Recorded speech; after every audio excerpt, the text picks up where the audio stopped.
Uh-huh. Hello, Able here, and today is day 3 of journaling. It's the 11th of June, and yeah, um, from it's kind of strange because then like my times are weird because then I think it's from half the day of yesterday, so today I guess the time now is about 1 p.m. And yeah, I'm trying to think of my day. Yesterday was good. I went to work, and yeah, it went well. And in the evening, we went to like a worship. It was like a young adults evening, and then it turned into like this worship and prayer night, which was really cool, because it was just like some beautiful songs, just lifting up God, and then there were some prayers and some ministry time, and you can tell like it kind of ministered to a lot of people, and like a lot of people were able to meet God there, which was like incredible, because then God is in Himself like the essence of beauty. So it was really cool, man. And I woke up this morning. It was kind of strange, and I think this is one of the reasons that I started journaling, is that like I'm trying to learn more about myself and understand more about myself. Where it's like usually like God and church and His people just consume my mind. It was like I go to bed thinking about God and I wake up thinking about it. But this morning I wasn't even thinking about it. It was like it was strange, but it was also really beautiful and nice. I had like this peace. I just woke up and I went for a surf. I really enjoyed that surf. It was really amazing. Just to be out there, but like the conditions weren't the best. It was like terrible conditions, small, choppy, and it was like not windy, but like it was just not good. But I just enjoyed being out there in the water, and went to work. We had a beautiful prayer, just for like the week and what's to come this weekend and stuff like that. We were just praying about it, and which was lovely. And then yeah, after that I went like to listen to some old recordings of some worship evenings we've had, and it was just beautiful to see like those recordings and seeing like how far like we've come as the church and what God has been doing in and through and around us. It's just like a reminder, and it gives you so much hope seeing how far like you've come, in terms of like you get to remember like that, oh yeah, this started then, and I met this person here, and this was like the first time this happened, and you get to see that like God has this ultimate grand scheme and plan that we can sometimes forget. And it was like a really cool reminder just to see how far we've come in like the last year or so, with all the new people we've met, and how God has changed so many people's lives. And it's just like sometimes when we look at life just with what is in front of us, we just see all the sorrow and pain and worry and anxiety that is our day-to-day life. But when you look back at it, it's almost like hindsight is always the best science, and like you see life with like this rose-tinted glasses, where you get to see all the beauties of the journey that you've walked in already, and gives you hope and yeah, for like what is to come, you know what I mean? And it's like a beautiful reminder that like God has a plan for everyone, and God has this grand plan that is good. Ultimately, it's good beyond our understanding. Like seeing myself back then and seeing myself now, I've seen how far God has taken me, and it gives me hope to see how far He's still gonna take me, because it's like His plans are good and they're unending. And it's like, God, I just pray that you continue to move the way that you've moved in the previous year in all of our lives, you know what I mean? And like we can get to see and meet more people like this, get to share in the goodness that you have blessed us with.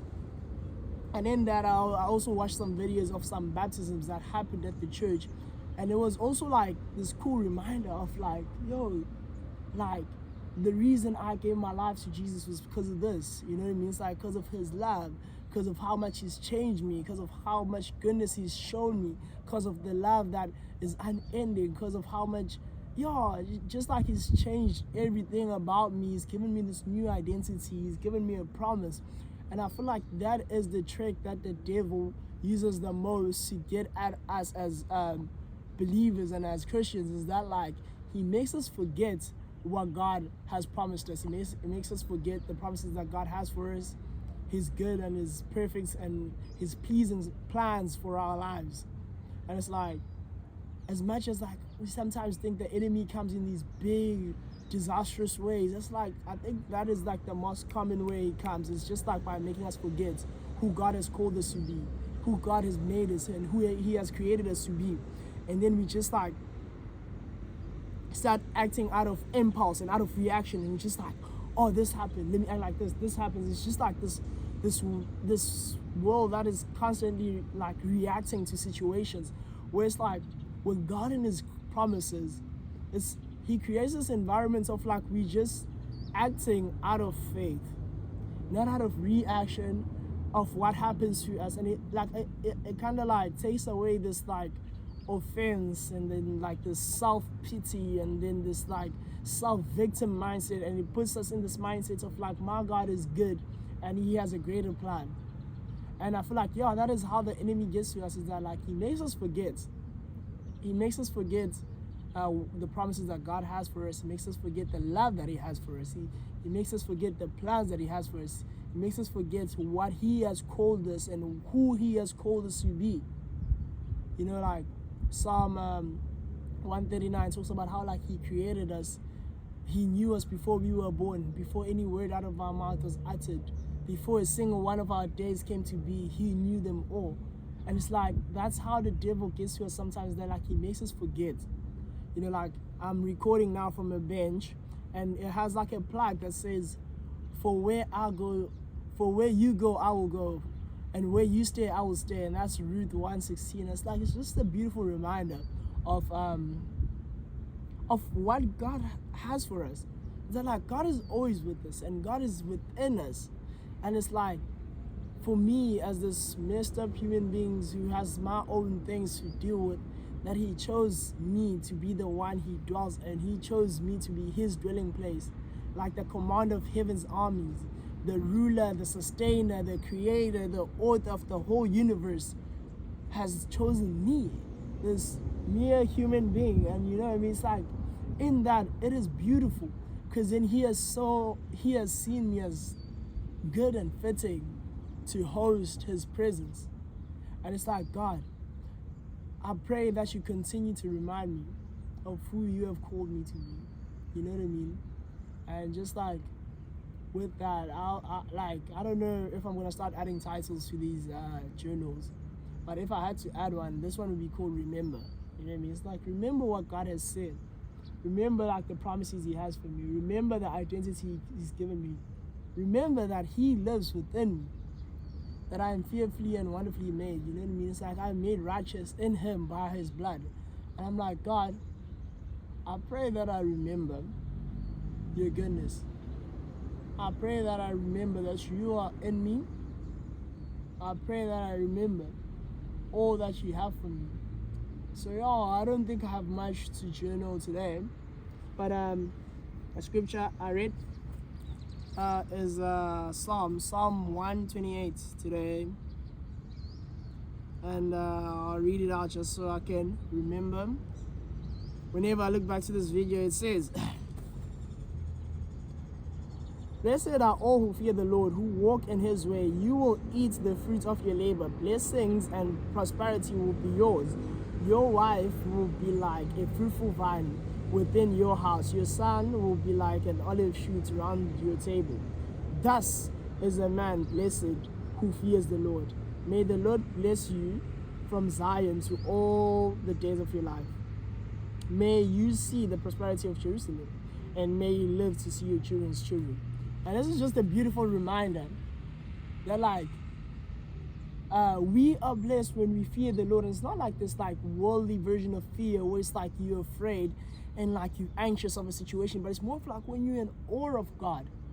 And you know how Proverbs tells us that like the fear of the Lord is the beginning of wisdom. And it's like, with that, it's like you become this upright, righteous, wise person who walks on earth just because of like your fear and reverence of God. And I'm like, God, just make me wiser. And it's like, how do you do that? And it's like, it's by fearing the Lord. And what's the result of that? It's like this blessing and this freedom that you get to live in because of recognizing who He is, you know, like the Lord of your life, the one who rules over it. I'm like, God, I pray that I never forget who You are to me, to the people around me, to this universe, to this earth that we live in. And in that, it's like you get to live in the blessing and in the prosperity of His goodness and His rich and wonderful love. And it's like, I pray that I remember this. I was reading, James, it's like, whoever lacks wisdom, it's like, pray, and your Father who gives generously will give it to you. And it's like, in that, where does this wisdom come from? From the fear of the Lord. So Spirit of wisdom and understanding, Spirit of counsel, Spirit of power, Spirit of knowledge, we want the fear of the Lord. Give us the fear of a spirit of wisdom and understanding, Spirit of counsel, Spirit of power, Spirit of knowledge, we want the fear of the Lord. Give us the fear of the Lord.